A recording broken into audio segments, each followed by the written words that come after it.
A nasty name from the past has resurfaced: Love Canal. Decades ago, the hidden dumping ground of toxic waste caused a worldwide scandal. Well, it turns out the cleanup left something to be desired, and now some of it is coming to Canada.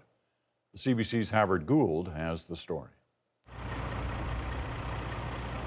The digging started in earnest this week.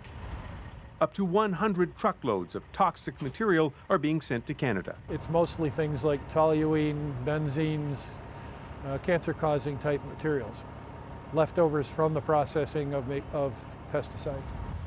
There is extra concern because this material traces back to Love Canal, a notorious leaking dump that in the 1970s, after a neighborhood was built around and on top of it, was blamed for a long list of serious health problems. You could see the fear on some of their faces today as men, women, and children gathered for blood tests. The homes right next to the Love Canal site were demolished, a neighborhood abandoned.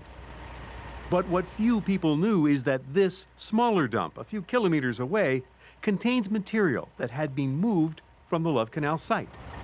Officials say their tests show nothing has seeped out here, but residents are both suspicious and horrified. It's a little scary. In your own backyard, you're talking 200-300 feet from your house. Brett Grawley was surprised Canada is taking the leftovers from Love Canal. I wouldn't want this coming into my country.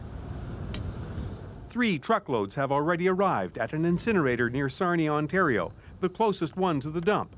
It's no different, the company says, from other shipments it processes, emphasizing that what will be buried in Canada after incineration will be inert. But around a table on a nearby farm, there is unhappiness. I can smell that stuff, see it coming out the chimney. I don't think that's good for you.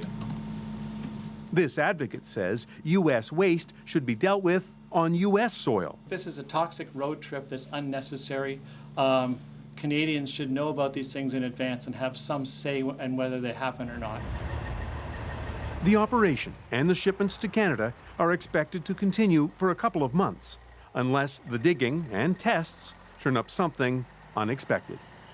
Howard Gould, CBC News, Wheatfield, New York.